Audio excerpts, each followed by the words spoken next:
அஸ்ஸலாமு அலைக்கும் வரஹ்மத்துல்லாஹி தஆலா பரகாத்துஹு.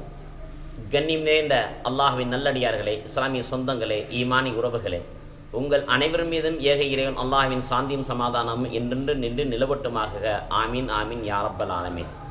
அன்பு நிறைந்த அல்லாஹ்வின் நல்லடியார்களே, அல்லாஹ்வினுடைய அன்பையும் அருளையும் நாம் பெற வேண்டும் என்று சொன்னால் முதல் அடிப்படையான விஷயம் ஈமான்.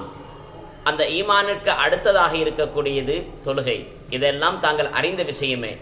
இஸ்லாத்தினுடைய ஐம்பெரும் கடமைகளில் இரண்டாம் கடமை தொழுகையாகும். அந்த தொழுகையினுடைய விஷயத்தில் நமக்கும் இறைவனுக்கும் இருக்குகின்ற இணைப்பு என்ன, நமக்கும் அல்லாஹ்வுக்கும் மத்தியில் இருக்குகின்ற தொடர்பு என்ன என்பதை நாம் அறிந்து கொள்ள வேண்டும். தொழுகை ஒரு முஃமினுக்கு அது பாக்கியம் நிறைந்த வாழ்க்கையாகும். தொழுகை இல்லாத மனிதனுடைய வாழ்க்கையும் தொழக்கூடியவருடைய வாழ்க்கையும் மலைக்கும் மடுவுக்கும் மத்தியில் உள்ள வித்தியாசத்தை அல்லாஹ் உணர்த்தி காட்டுகின்றான்.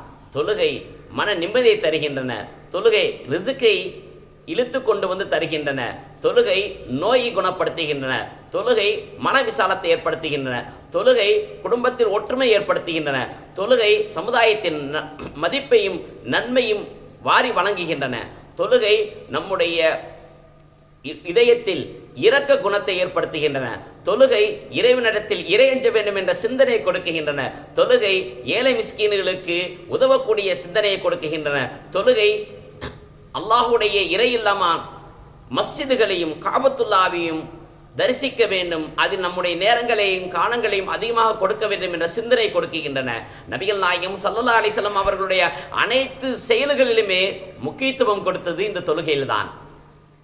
தங்களுக்கு ஏற்படுகின்ற எல்லா பிரச்சனைகளுக்கும் அவர்கள் தீர்வு கண்டது தொழுகையின் மூலமாகத்தான். இன்னைக்கு நாம் எத்தனையோ பேர் தொழுகையை மறந்துவிட்டு கொட்டாயிட்டு கொண்டும் தூங்கிக் கொண்டும் உறங்கிக் கொண்டும் மறதியாக இருந்து கொண்டும் வாழ்க்கை கழித்து கொண்டிருக்கின்றோம். அல்லாஹ்வின் அன்பிற்குரியவர்களே, நம்முடைய நிலைப்பாடுகளை சற்று சிந்திக்க வேண்டும். இறைவன் கொடுத்த ஆயுள், இறைவன் கொடுத்த வாழ்க்கை, இறைவன் கொடுத்த வாழ்வு, இதை இறைவனுக்கு நாம் சற்று குறைவான நேரம் கூட கொடுக்காவிட்டால் அல்லாஹ் நாளை மறுமையில் கேட்பான், உனக்கு நான் எல்லா விதமான ஆற்றலும் வாழ்க்கையும் வசதியும் கொடுத்திருந்தேனே, என்னை நீ நினைத்தாயா, என்னை நீ வணங்கினாயா, என்னை நீ தொழுதாயா என்று இறைவன் கேட்கின்ற சமயத்தில் என்ன நீங்கள் பதில் சொல்ல போகின்றீர்கள்? குர்ஆன் மஜீதில் அல்லாஹாக ஒரு வார்த்தையை சொல்லுகிறார், ஒமன் அஅர்லன் திக்ரி ஃபைன்ன லஹு மஅஷத்தன் லன்கா வ நஹ்ஷரு யௌமல் கியாமத்தி ஆமா قال رب لما حشرتني أعمى فقد كنت بصيرا. எந்த ஒரு மனிதன் தீனை மறந்து புறக்கணித்து வாழ்கின்றானோ அவன் நாளை மறுமையில் குருடனாக எழுப்பப்படுவான்.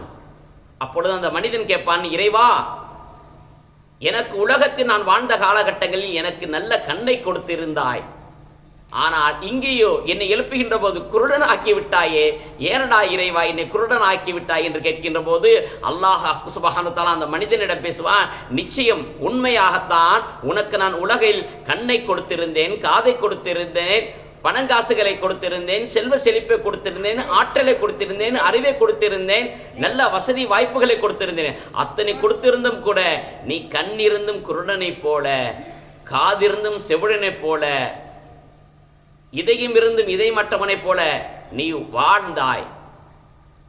என்னுடைய கட்டளையை மறந்தாய். எனவே கண்டும் காணாதது போல என்னுடைய சொல்லை நீ புறக்கணித்தது போல வாழ்ந்தாய். பாங்கு சொல்லப்பட்டது தானே, அந்த பாங்கு உன்னை தொழுகைக்கு அழைப்பதற்காகத்தானே, பள்ளிவாசல் அருகில் இருந்தவன் தானே நீ. அப்படி இருந்தும் என்னுடைய பாங்கையும் என்னுடைய தொழுகின்ற அழைப்பை நீ உதாசீனப்படுத்தினார். விளைவு அங்கு உனக்கு சின்ன சின்ன நிலைகளில் உனக்கு உணர்த்தினேன், ஆனால் நீ அதை கண்டுகொள்ளவில்லை, கேட்டுக்கொள்ளவில்லை, சிந்திக்கவில்லை. எனவே அங்கு நீ கண்ணிருந்தும் குருடனைப் போல, காதிருந்தும் செவிடனைப் போல, இதயம் இருந்து இருளடைந்தவனைப் போல வாழ நினைத்தாய். எனவே உன்னுடைய வாழ்க்கை இங்கு குருடனாகவே ஆக்கிவிட்டேன், செவிடனாகவே ஆக்கிவிட்டேன், இதயமற்றவனாக ஆக்கிவிட்டேன் என்று இறைவன் அந்த மனிதனிடத்தில் பதில் சொல்வான். அல்லாஹ்வின் அன்பிற்குரியவர்களே, நீங்கள் இதயமுடையவர்களாக இருந்தால் இதற்கு முதலில் நீங்கள் உங்கள் மனசாட்சிக்கு பதில் சொல்லுங்கள். இறைவனுக்கு நாம் நன்றி செலுத்தாமல், இறைவனை வணங்காமல், இறைவனை தொழாமல் என்னுடைய வாழ்க்கையை கழிந்து கொண்டிருந்தால் அல்லாஹ்வின் தர்பாரில் அல்லாஹினுடைய நீதிமன்றத்தில் அந்த மஹ்ஷர் மைதானத்தில் அல்லாஹ் நம்மிடத்தில் கேட்கின்ற போது நாம் என்ன பதில் வைத்திருக்கின்றோம்? நாம் எதை வைத்து நாம் தப்பிக்க முடியும்? அல்லாஹுடைய பிடி உங்களுக்கு தெரியாதா? அவனுடைய பிடி கடுமையானது என்பது உங்களுக்கு புரியாதா? என்ன பத்ஷ ரப்பிக்க லஷதீர், அவனுடைய பிடிய மிகவும் கடுமையானது என்று சொல்லுகிறார். அல்லாஹ் பிடிக்க ஆரம்பித்து விட்டால், உதாரணத்திற்கு சொல்லுவதாக இருந்தால், அல்லாஹ் நம்மை பிடிக்க வேண்டும் என்று ஆரம்பித்து விட்டால் நம்முடைய குரவலை பிடிக்க வேண்டியதில்லை, நம்முடைய இடுப்பை பிடிக்க வேண்டியதில்லை. நாளைய மீசானில் நம்முடைய அமல்கள் சரியாக இருக்க வேண்டும் என்று சொன்னால் உங்களுடைய அமல்களை இங்கேயே நீங்கள் சரி செய்து கொள்ளுங்கள். இறைவனை நினையுங்கள், இறைவனை அஞ்சுங்கள், தொழுகையின் பக்கம் நீங்கள் விரைந்து வாருங்கள். அல்லாஹ் சுப்ஹானஹு வ தஆலா குர்ஆனில் சொல்லினா, யா அய்யுஹல்லதீன ஆமனு இதா நூதிய லிஸ்ஸலாத்தி மின் யௌமில் ஜும்ஆத்தி ஃபஸ்அவு இலா திக்ரில்லாஹ். ஓ ஈமான் கொண்ட விசுவாசிகளே, ஜும்மா தொழுகைக்காக பாங்கு சொல்லப்படுமே, ஆனால் ஃபஸ்அவு, நீங்கள் விரைந்து வாருங்கள் தொழுகையின் பக்கம் என்று அல்லாஹ் சொல்லுகின்றான். இது ஜும்மாவிற்கு மட்டும் நம்ம எடுக்கக்கூடாது. ஐவேளையும் பாங்கு சொல்லப்படுகின்ற போது நம்முடைய வியாபாரம், கொடுக்கல் வாங்கல் அத்தனையும் அல்லாஹ்வுக்காக நாம் விரைந்து வரக்கூடியவர்களாக இருக்க வேண்டும். தொழுகையின் பக்கம் நாம் கவனம் செலுத்தக்கூடியவர்களாக இருக்க வேண்டும். அல்லாஹ் என்னுடைய ஆயுளை எவ்வளவு வைத்திருக்கிறான் என்பது யாராலும் முடிவு செய்ய முடியாது. அல்லாஹ் எனக்கு 50 வைத்திருக்கின்றானா, 60 வைத்திருக்கின்றானா, 70 வைத்திருக்கின்றானா என்பது யாரும் கணிக்க முடியாது. ஆனால் வைத்திருக்கக்கூடிய ஒவ்வொரு வருடமும், ஒவ்வொரு மாதமும், ஒவ்வொரு வாரமும், ஒவ்வொரு நாளும், ஒவ்வொரு வினாடியும் இறைவனுக்கு பொருத்தமான முறையில் இறையச்சமுடையவனாக நான் வாழ வேண்டும் என்று சொன்னால் அதை உணர்த்தக்கூடியது தொழுகையாகும்.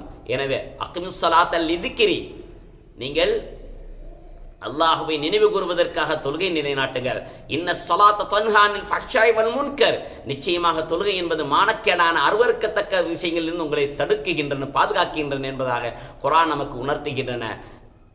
இந்த தொழுகையை நாம் கவனம் செலுத்த வேண்டும். நம்முடைய குடும்பத்தார்களையும் தொழுகையாளிகளாக ஆக்க வேண்டும், நாம் தொழுகையாக ஆக்க வேண்டும். அல்லாஹ் சுப்ஹானஹு வ தஆலா இந்த உலகத்தில் வாழக்கூடிய வாழ்க்கையில் நம்முடைய வாழ்க்கையில் என்ன பிரச்சனைகள் ஏற்பட்டாலும், எவ்வளவு இன்பம், துன்பம், லாபம், நஷ்டங்கள் ஏற்பட்டாலும் அத்தனையும் இறைவனுக்கு நாம் தொழுகையின் மூலமாக நன்றி செலுத்தக்கூடியவர்களாகவும், இறைவனுக்கு தொழுகையின் மூலமாக நம்முடைய தேவைகளை நாம் பொறுமையோடு இருந்து அல்லாஹ்விடத்தில் கேட்டு பெற்றுக்கொள்ளக்கூடிய நன்மக்களாக வாழ்வதற்கு எல்லா வல்ல அல்லாஹ் சுப்ஹானஹு வ தஆலா தொழுகையாளிகளாக நாம் வாழ்வதற்கு இறுதி மூச்சு வரை ஹத்தா யஅதீக்கல் யகீன், உங்களுடைய ரப்பை நீங்கள் வணங்குங்கள், உங்களுக்கு மரணம் வருவரையும் என்று அல்லாஹ் சொல்லியிருக்கின்றான் அல்லவா.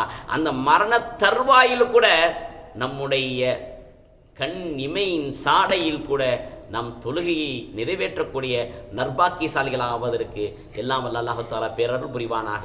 அஸ்ஸலாமு அலைக்கும் வரஹ்மத்துல்லாஹி தஆலா வ பரகாத்துஹு.